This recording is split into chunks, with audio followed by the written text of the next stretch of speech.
साफ चंगी नेमत 2 बज गए ने किंज ले जायूं दसा। अस्सलाम वालेकुम नाज़रीन, मैं तो मेज़बान कायनात मलिक और तुसां दे पियो जनाब सैकिस्तान। क्या हाल है? ठीक हो खैरियत है जी? सही सोहनी सोहनी सवेल दा आगाज़ शुरू थी गए और यकीनन तुसां सभे लोग अपने रोज़मर्रा के कम कार विचों मसरूफियात विचों जनाब जरा ना यकीनन टाइम कटते टीवी ते अगू बैठे हो सर भेणी जरा ही वक्त अपने बालें को स्कूल भेजते यकीनन फारिग थे बैठे होसन और वो सैकिस्तान दे टीवी सवेल दे मॉर्निंग शो दे विच यकीनन बैठे होसन और ये बैठे होसन खुश थी बैठे होसन क्यों जो सोजल सवेल जरी है साडे ॾींहं दी रौनक को दुबाला करेंदी है ॾींहं दे जेडे सारे कम कार हैं जेडे उन्होंने के हवाले सब फ्रैश करेंदी है। अज मैं साड़ी सोजल सवेर जी देहात शुरू थी पी मेरे पिछू तुसा डेदे पियो सो वो सोड़ा है खूबसूरत जनाब डेदे पियो खाड़ा है और देहात के माहौल असा तारे सैट को निकलते देहात चाहे बैठूँ असा चाहूँ कि जिथा शहरें की रौनक है जी शहरें की मसरूफ जिंदगी है उन्होंने निकलते असा तक देहात की जिंदगी दिखा लूँ देहात का माहौल दिखा लूँ तो तुसा यकीनन देखते खुश पे थींदे हो सो कि खूबसूरत देहात का माहौल है। मेरे नाले टूवेल है मेरे पिछू ट्रैक्टर लगी है खड़े जरा के और इवें अंबे की छां तले जनाब मैं बैठी हाँ तो साडा एक खूबसूरत इंदा गाना भी है ढोला अंबे की छां तले आ बांदा ते दीदा ला बांदा जे असें यकीनन तुसा हुण दीदा लई बैठे हो सो और असां भी तोड़े वाल दीदा लई बैठू साडी ये मुलाकात है जनाब बहुत खूबसूरत मुलाकात है और मेरे नाल तुसा तक मंजी भी हैं और बाल भी वधन जे असें जिंदगी हिंदा ना है हरकत दा ना है और हरकत बरकत है यकीनन सारे बाल सारे सोहने सोहने बाल जरे रौनक सारे घर दे विच बाल ना होवन ते जिंदगी दा खूबसूरती ख़त्म थी वेंदी है बाल ना होवन ता जिंदगी दे जरे ना रनाइयां ख़त्म थी वेंदन ये छोटे छोटे बाल वाह जी वाह इडिया जरा और त्या यकीनन ये बाल जरिए ये स्कूल की तैयारी चाहिए। अच्छा भाई क्या ना है तेरा हैं क्या ना है तेरा इस कितों आई स्कूल है? अच्छा वाह ये तो सोहना कपड़े पे वधी हैं एडे तो पे छोटी छोटी बाल बड़ी खुश थी बैठी है बड़ी जरा ना करेंदी बैठी है बहुत प्यारी बाल लगती बैठी है। तो केरे स्कूल पढ़ती हैं कितनी पढ़ती? लिटल अच्छा केरी क्लास पढ़ती? उत्ते अच्छा अच्छा सही है सही। अच्छा ये सोहना सोहना चूड़ियाँ पाई बैठी है ये मेहंदी लई वधी कह लाया था कोई मेहंदी ये कह चूड़ियाँ पवान इडे देख इडे इडे चाची अच्छा इडे इडे इडे इडे इडे ठीक है ना हाँ ये तो सोहनी लगती वधी है ये परी बड़ी बड़ी वधी है सोहने सोहने कपड़े सोहने सोहने ये कितों दी है? अच्छा कोई गीत सुना कि नाच सुना कोई अल्लाहुम्मा थल्ले अला सय्यदना मौलाना। अच्छा ब्याह सुना भी नहीं आंदी जी सही ये सोहनी बाल है जरी देते पे आवे तुसा बड़ी प्यारी बाल और ए आते तक जनाब जरा ना दरूद शरीफ सुना गई है इवें एक ब्याह बाल भी खड़े औरते बेटा तू सा ओसो तो कोई दिख लेंदे से इडे इडे इडे इडे इडो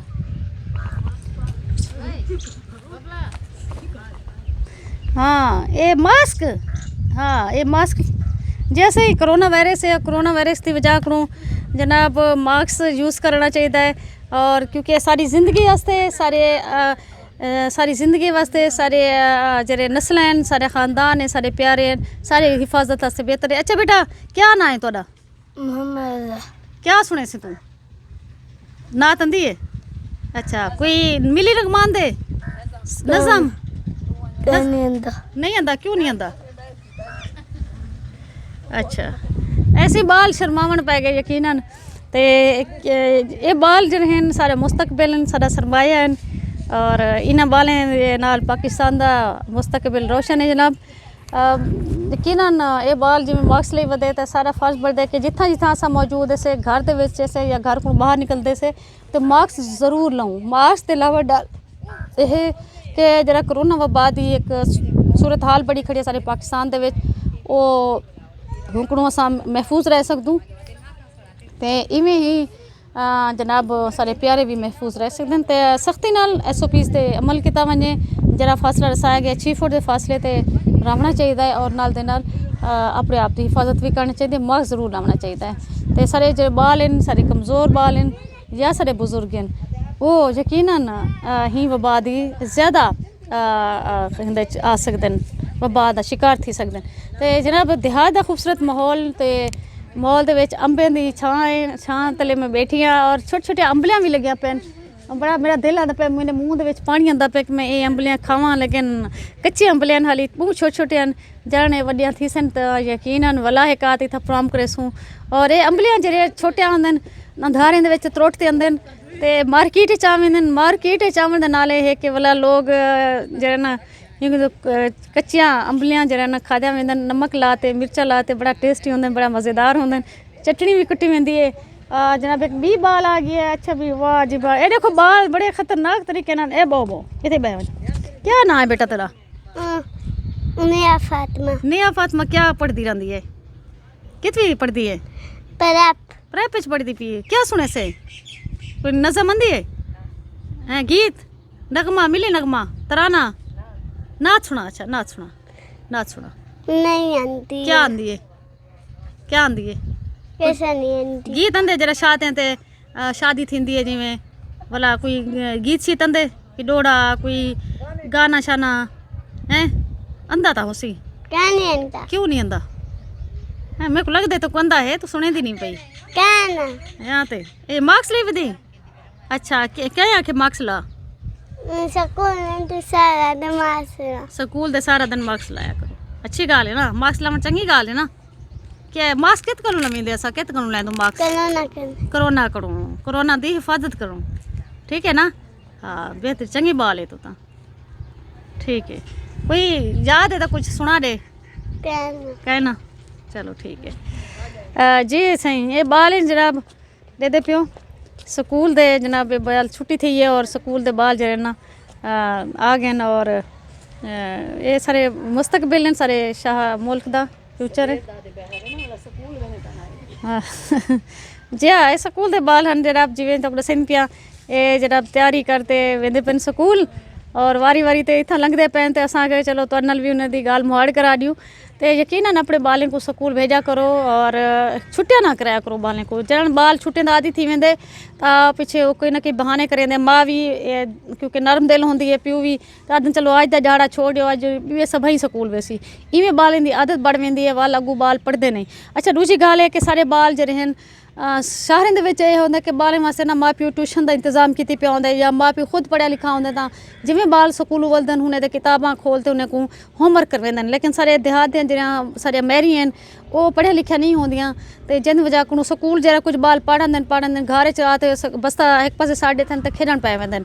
जरा कोई स्कूल पढ़दे न ओह् खेत दे विच खत्म भुल वेंदे न। जरा स्कूल वेंदे न बाल वाला बाल जेह्ड़े न कुटींदे न उस्तादें कोलों कि जनाब तुस होमवर्क क्यों नहीं याद करते हैं, तुस होमवर्क क्यों नहीं लिखते हैं।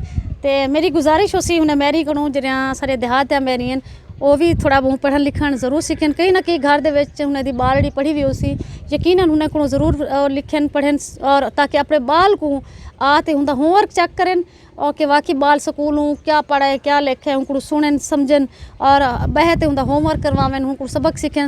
यकीनन वो बाल भी वाल हर जमात पोजीशन गिनसन, हर जमात जनाब वो पास थी सन। वरना सारे देहात दे बाल 2-3 साल एक ही क्लास बैठे रहते हैं। उनकी सिर्फ वजह यह है कि उन्होंने बाल मैरी जेह्ड़े उन्होंने वालदैन पढ़े लिखे नहीं होंगे, ही वजह को अपने बाल को ना वो पढ़ा सकते पे होंगे ना समझा सकते पे होंगे तो ना उनको मतलब उनको जेह्ड़ा ना होमवर्क करवा सकते पे होंगे।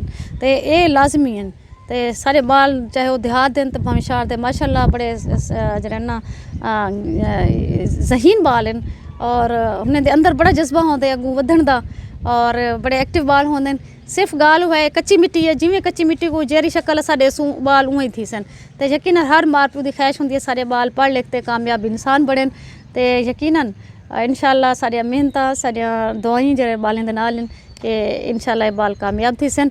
तो इवें ही जेह्ड़े किसान लोग हैं वो इयो कुछ सोचते कि सारे बाल पढ़ते किसान ना बनन बल्कि नौकरी करें। तो नौकरी के बारे में इयो कुछ आखसा कि नौकरी तुसा को लिमिटेड होंदी है 20,000-30,000 महीने तक मिलती है। लेकिन जेह्ड़े किसान अपने फसलें के उत्ते ਕੰਮ ਕਰਦੇ ਨੇ ਉਹ ਹਜ਼ਾਰਾਂ ਦੀ ਤਾਦਾਦ ਵਿੱਚ ਲੱਖਾਂ ਦੀ ਤਾਦਾਦ ਵਿੱਚ ਜਿਹੜਾ ਨਾ ਫਾਇਦਾ ਚਾਹੁੰਦੇ ਪਏ ਹੁੰਦੇ ਨੇ। ਇਸ ਵਾਸਤੇ अगर कोई काश्तकार दा बाल कोई किसान दा बाल अगर पढ़ लिख गए अगर वो ज़राअत के शोबे च अच्छी जेह्ड़े ना वो तालीम हासिल की है तो यकीनन जदीद तरीके नाल अगर वो आ ते अपने फसलें दा जेह्ड़ा ना पैदावार चाहे जदीद तरीके इस्तेमाल करते खादन स्प्रेन मुख्तलिफ जेह्ड़े हैं तरीक़ेकार इन जदीद अगर हूँ तरीके नाल आ ते फ़ायदा चाहन तो हूँ नौकरी का इंतज़ार है जिथा रिश्वत भी देनी पौंदी है जिथा सियासी अप्रोच भी लाना पौंदे जिथा पढ़ लिख के ओवर एज थी वेंदे नौकरी के इंतज़ार है कारोबार नहीं करेंदे तो उन्होंने वास्ते बेहतरीन ये है कि नौकरी के बाद तालीम ये हासिल करें कि असां अपने फसलें दे अपनी ज़मीन की पैदावार सब तू ज़्यादा किवें चा सकदूँ हूँ तालीम की वजह करो तो जनाब हिंद नाल ही मेरे को यानी कायनात मलिक को